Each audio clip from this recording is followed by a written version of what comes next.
Père Noël a décidé naïe, comme tout adulte qui se respecte, à l'ali à la mouki à lobby, a fêté Noël na Kolwezi. À partir du 19 décembre 2025, Oyonkingo, compagnie africaine d'aviation CAA, a zongé avec un paquet idéologie, va vol naïe à destination Kinshasa Kolwezi. Père Noël au lobby nini. Batoto ya Kolwezi ni kuna kuya. Sawa. Kinshasa Kolwezi à partir du 19 décembre na CAA. Oh, Toloba Kite, Papa Noël Anakuya, CAA, Mojalisi. Mardi et là, mon abandon soya info linga la journée peuple pour na peuple. Tout fond la Assemblée nationale pour na côté Sabino donc honorable député nationaux ba clôtura qui session budgétaire et à septembre lundi 15 décembre na niveau et Assemblée nationale le bas détail na héritier Mapilem. Clôture ya session ya septembre, Oyo et Bengami session budgétaire et Salemaki lundi 15 décembre 2025 na Assemblée nationale.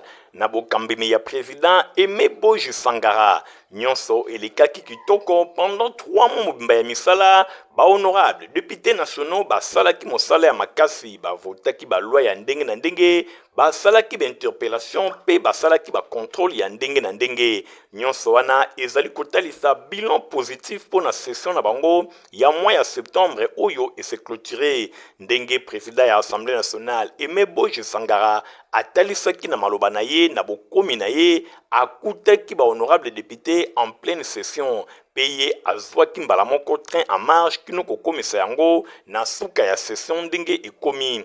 Aimé Boji Sangara azanga kite ko féliciter pe ko remercier ba honorable député na misala nyonso basalaki voire même na niveau ya ba commission na bango na tina wana pour na clôturer session pour na oyo etali actualité boye session ya septembre 2025 suka na yango ezali marqué mingi na agression oyo RDC azali kokoba kozala victime.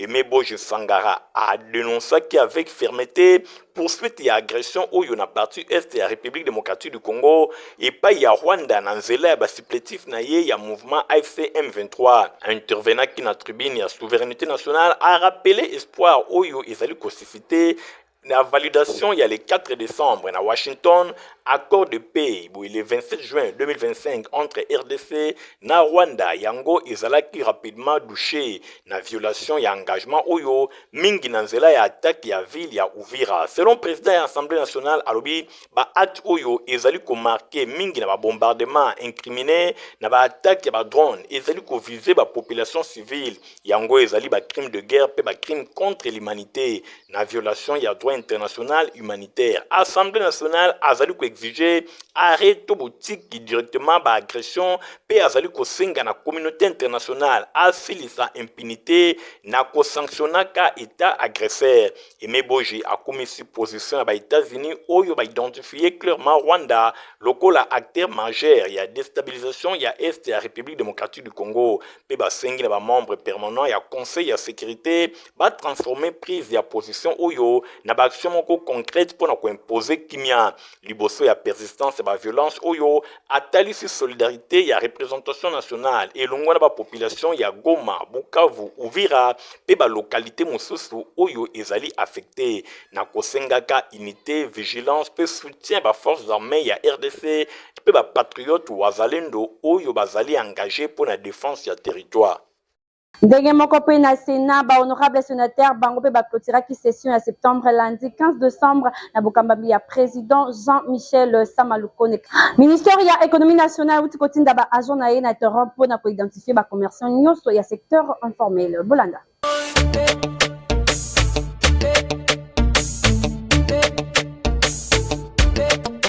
Oh, Makalunga. Bibi suba mbangu. Bibi bisa posungama. Bibi bisa posungama. Neni ni biso. Oyokite. Na yokite? OK. Banzanteke. L'État nanzela ministère économie nationale pour la formalisation a kaniseli biso ba commerçants informels. Ah, wana biso bata mbongo nzela. So il faut ça nini? Il faut ba identifier yo, ba enregistrer yo, ozui carte na yo pour na kokota na système GIS.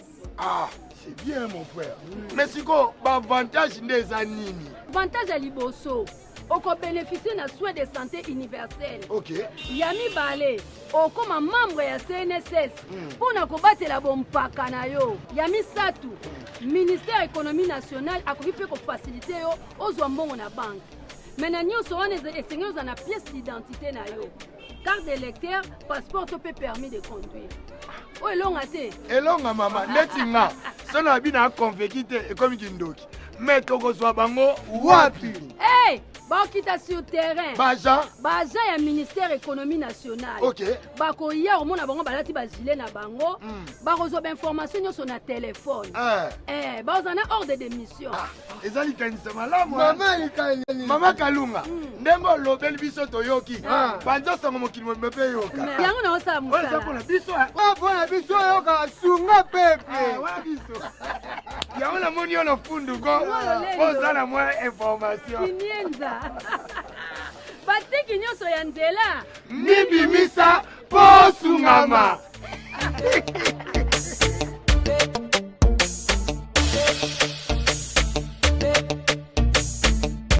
Nangama mosusu bosimbaka honorable Maotoneli ya Selemba wakitaki lisusu na terrain weekend de l'équipe pour na superviser misala ya curage ya rivière Kalamu na ba quartier ya Selemba. Christian Kengebeni Eritima Pinde bazalaki wana.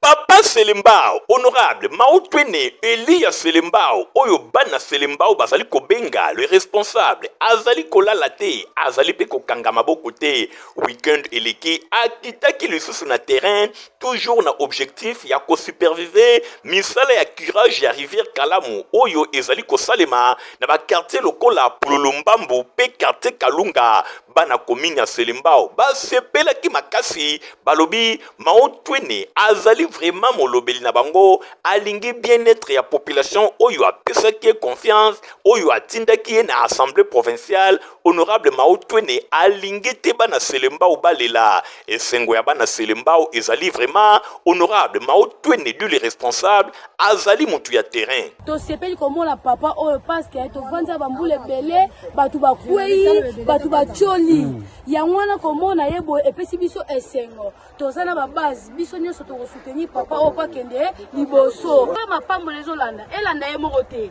elanda mwasi na ye elanda bana na ye pe famille na ye libota na ye mobimba osimba pe boyeba ke honorable Maotwene alingi eloko moko te eleka au hasard nyonso esengeli esalema kitoko rivière Kalamu soki ezali curé ekoevite ba inondation ya ndenge na ndenge pona bana komini ya Selembao awa honorable Maotwene azali kosala mosala azali kolala te azali kokangalisu te mvula enoka te papa Selembao papa les responsables azali toujours na terrain awa bozali komona ye misusu bazali wapi tozali kaka komituna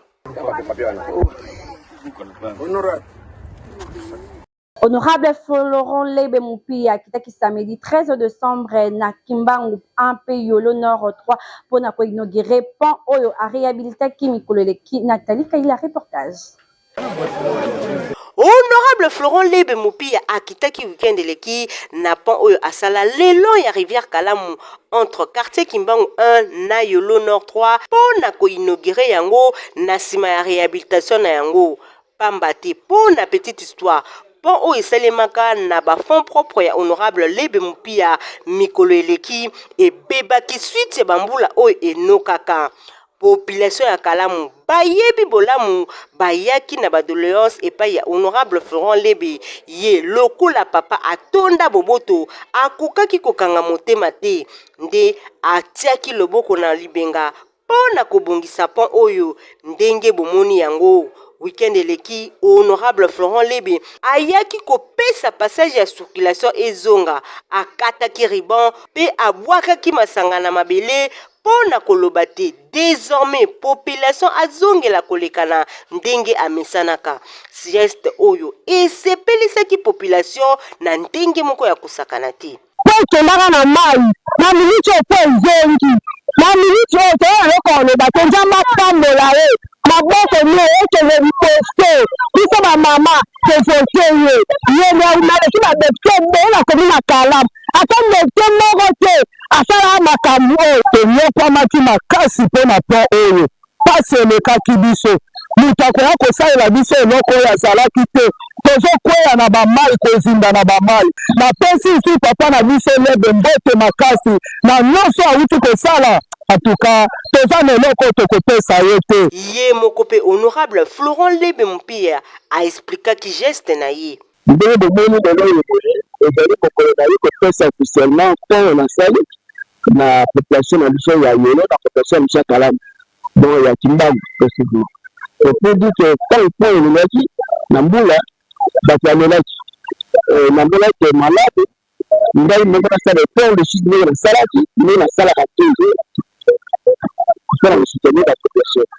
La salade doit être un peu plus de la refaire fond. Et je ne pas le décès que la continue à faire le second. Il va être mis ça de tout à l'heure. La posture à l'autre, la moyenne à pour soutenir la population. La langue a remonté de Kontabuka, chez le cas. Na luta za kusala kwa kimya na kwa demokrasia sasa kimya na kumsasa na kaida sana ile ni grâce à yeye na kimya za kulite kwa misho l'idée de petit la réussite le point bon pour ça kusala. Honorable Florent Lebe Mpia atikali kaka ndenge moko malgré bambula na mipepe population ya Funa azali kaka na yo mosusu te. Secrétaire exécutif ya Icoville ya Kinshasa Brèche Ngali organisé qui prière ya kafu pour mboka na biso nyonso elekaki na résidence na ye na cadre ya mardi Malongi Fabrice Lundomi. Parti politique, Union congolaise, ya autorité morale Daniel Mukoko Samba, bazali kolala te, bazali kokanga maboko te, pona agression oyo RDC, République démocratique du Congo, azali victime na yango na ngambu ya Rwanda. Bosimba pe boyebake na cadre ya mardi Malongi, oyo secrétaire exécutif provincial ya Icoville ya Kinshasa, Brèche Ngali Firi Obama, mwana ba mama organisaka chaque mardi, mbala oyo na résidence na ye ya Lemba, et sangisaki ba base nyonso ya Iko, ya commune ya Lemba, tope ba cellule nyonso, ba sangana ki pona kosala intercession ya kafu pona kobondela par rapport ya guerre oyo ezwami na est ya République démocratique du Congo, kotika bandeko nyonso oyo bazana pasi, na ndenge bazali kokima bitumba, nyonso wana esengeli kosenga ngolu na nzambe, ezala likolo na bango, babondela ki pe pona ba FRDC, babondela ki pona mboka, kobanda na chef de l'État, Félix Antoine Tshisekedi Tshilombo, premier ministre, ba responsable ba institution nyonso, ba député, ba sénateur, pe ba bosana kite autorité morale ya parti, Daniel Mukoko Samba, oyo azali, vice-premier ministre, pe ministre ya économie nationale, bosimba ke prière oyo ezala ki moment moko intéressant, pona kobondela, enfin ke ngolu na nzambe, ezala likolo na mboka na biso Congo, alonga bitumba oyo ba Rwandais bazali komemela biso.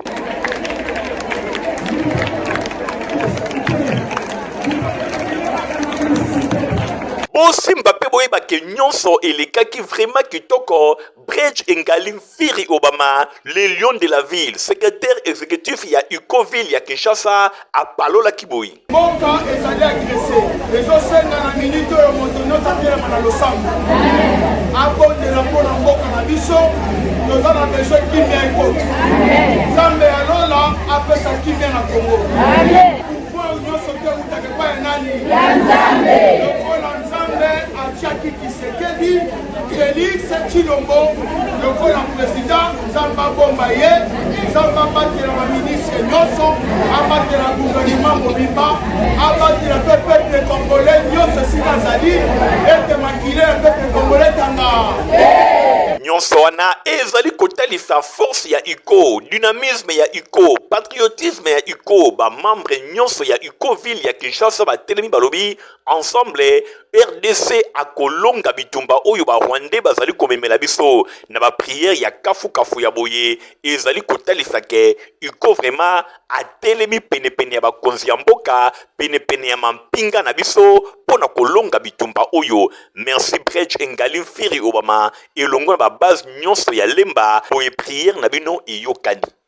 Clôture ya premier trimestre salemaki week-end de kina complexe color mama pemba 1P2 oyo zwami na commune ya Kiseso ladi lando eritima pendemi. Élève ya complexe scolaire Mama Pemba, ya première année, coupe couture bazalaki bien encadré na ba atelier pour natina na pratique na bango na sima ya kosala théorie bango yeyo ndenge kaka bozali komona bazali kosala pratique na atelier na bango ya coupe couture awa élève moko machine moko ezalaka te lokola bisika mosusu élève ebele bazali kozela kaka machine moko kasi na complexe scolaire Mama Pemba honorable Nerombungu asali tout de façon que mwana na mwana aza na machine na ye pona kusala pratique na ndenge ya malamu ndenge kaka bino moko bozali komona bazali bien encadré ba élève ya première année coupe couture ba commis des gens en mesure ya kosala ba tablier ndenge kaka bino moko bozali komona awa pratique eza na problème te moko ya ba enseignante na bango madame Binda a expliqué lelo tozali na réalisation ya ba tablier na biso pour la pratique bana bako ya boité faut ba réaliser ba 4 poussières alors les tabliers les 4 poussières pour les techniciens oui en moment ba bandi na réalisation ya ba tablier bazo réaliser ba tablier o ba ndoko se couvrir pendant ba pratique on a mon continent Mbungu toko pesa yena nous merci na œuvre kitoko asaila biso o atelier à pratique il faut se déplacer pour que ça la pratique ailleurs mais biso la awa pe to inviter ba école nyonso o bazali aux alentours o bazali ko se ba atelier ba pratique te ba ya ko visiter ba atelier biso awa ndenge moko pe ba école mosusu boko kepe kotinda ba na bino na ba atelier ya complexe scolaire Mama Pemba et pa wapi honorable Nerombungu fambanga moyo a fournir bango na ndenge ya kosakana te ndenge kaka bino moko bozali komona awa pratique ezali bongo dada. Compagnie africaine d'aviation CAA répondre à vol na Kinshasa Kolwezi à partir le 19 décembre au Yobolanda. Pas détail. Père Noël a décidé naïe, comme tout adulte qui se respecte, à l'allié à la monki à lobby, a fêté Noël na Kolwezi dit. À partir le 19 décembre 2025 au Yonkingo, Compagnie africaine d'aviation CAA a zongé avec un pack idéologie, bah vol naïe à destination Kinshasa Kolwezi. Père Noël au lobby nini. Batoto ya Kolwezi ni kuna kuya. Sawa. Kinshasa Kolwezi à partir le 19 décembre na CAA. Oh, toloba kite. Papa Noël anakuya. CAA mojalisi. Quartier Kimbondo na commune ya Mongafou les a problème makasi na likambo itali érosion population azole la vraiment makasi. Bulanda reportage oyo. Likambo etali érosion na ville ya Kinshasa bisika ebele bazali konyokwama bazali kotalela kaka gouvernement ya République démocratique du Congo po bayiba na kosela bango eloko awa toza na quartier Kimbondo na commune ya Mongafula botela bino moko érosion ndenge elia pe ezali ko continuer kolia bato batondisami na pasi pe mawa misu na bango ezali kaka epai ya ba autorité ezaka na Kimbondo na Mongafula te même na champ de tir na commune ya Ngalema pe bisika ebele na quartier Ngomba Kikusa epai wapi population basangani bateleli gouvernement balobi esengeli vraiment basala quelque chose pona ndambu ya bandaku oyo etikali nzoka nde mingi pe babungisa bandeko kaka na likambo etali kozanga banzela liwa ekotela bango ba reporter ya Info Lingala journal ya peuple babetaki tour kuna boyoka population ndenge azali kolela cette érosion oyo ekomi à quelques mètres ya route nationale érosion au place euti kuna bandaku to perdre balopango batu bakufi ba makambo ebele salami kuna na se bato baza na se kuna baza kolela ba eloko biso to sengi na bakonzi bo soutenir biso kaka libulu ngala otolongola zemi na ngata mbule panjani awa koto ngambu ngamba na ko tika ngabwe na kaita ngabwe na bota na terrasse nakokende par 4 chemins tena kende kotoke epai ya bato sans pour autant kotoke epai ya baoyo batelemisi biso awa érosion oyo elekeli biso ebandaki muke na maboko kaka tozobunda po ebonga mais l'air bokobunda bosali cotisation to basaki to banini na ba salaire maigre toza nango okomona pe mbule eye memi biloko nyonso donc to dépenser jusqu'à tel point que tozo kokape lisusu ko cotiser poto finika libulo ezneti biso moyen to déplacer ezate tala ba age to komi na bango na okende ko futela wapi na mbongo nini alors odie kena kende ko futela basunga biso bakundela biso mwa oyo batia biso ata mwa terrasse maye kende pona ko accéder ko kenda ta musala tout un problème soki ka mbule beti moyen to longwa wa ko kende na bisika tozo sala tozo beta ta ba 2 semaines na bandako kuna pe absence ok boy bakati lisusu mbongo souffrance sur souffrance mon frère na ebité soki bakoyokela biso na oyo muke oyo lieke baya kokunda biso na ba cercueil ya bien na ba cortège ya banini malamu baya ko mbongo wana baya kosunga biso na yango quartier na biso ya ngomba kikusa. Donc, champ de tir est en anzelate, champ de tir est en a problème sérieux. Na banzi bo ki ndenge bandeko ba lobi to na maite, to za na courante, to za na érosion, to za na nzela ko bimate. Na sina loba la fois passé que ceux qui to bakangi quand to koza na place a ko bimelate. Et on to za ki ko le pas ya président de la République avec la biso mawa. Tobanzi kembela ya population ya Kimbondo ngomba kikusa champ de tir nangali mapena munga fula e yokani epai ya ba autorité bakosala makasi pona kosala misala enfin que érosion oyo ezali kolia banda kuna bango lokola ndenge bazali kolia nguba eyeba na kosila pe population avanda na kimia.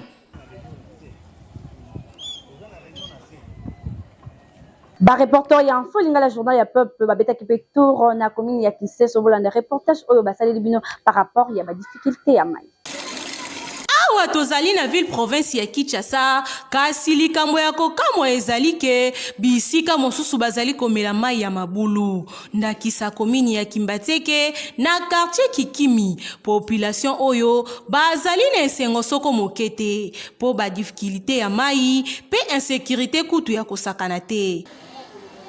Toza problème mai awa mai pasi botiela biso mai toza na posa mai botiela biso mai pasi ba mai tozo mela ya mabulu toza na susa mai botiela biso mai penza mai makasi ya mai apon kote msuba mai mabulu eza kitoko te de souci eza ke gouvernement pas fatia avec la biso mawa atela biso koto toza problème makamba mai de souci nde yangwana soka atie biso mai koto biso pe to sepela gouvernement na eto betele pe biso maboko atika te elemba kitoko na mokali na yango basengi na bakonzi batala pe na ngambu na bango po bakondisio ya lolenge ya boye ezali malamu te po mai bazali komela ezali komemela bango ba maladie ya ndenge na ndenge. Protiva pezali potopoto kitoko pona bana na bilo bazala en bonne santé yo pe mokolo ko komela yango.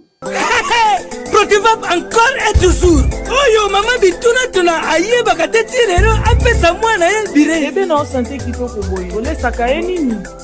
Aliaka Protiva. Soka ba mama nyonso batimbe ya Protiva potopoto kitoko pona ba bébé pro.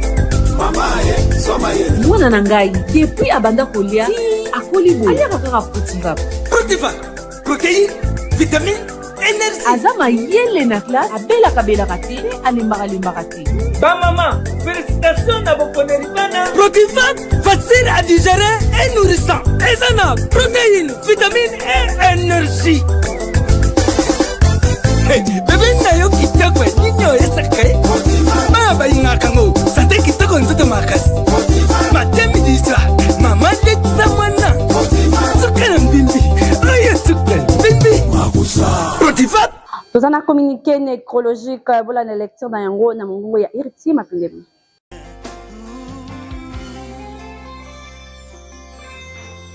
Famille Mbengi pe famille Kambanza baza na mawa ya koyebisa na baninga pe bayebani na bango liwa ya ndeko pe mwana na bango Mbengi Sangolo Zakurit oyo akufaki mokolo ya jeudi 11 décembre suite ya maladie ya tango ya mokuse. Nzoto ya mowei eza na morgue ya Ngondo Maria. En attendant programme esalema matanga eza kosalema na avenue Mayulu numéro 27 na commune ya Makala référence route Elengesa na couloir ya Bordeaux. Tika ete communiqué oyo ekomela bato nyonso bayebaki Rit Mbengi. Communiqué ezali signé na famille Kambanzi.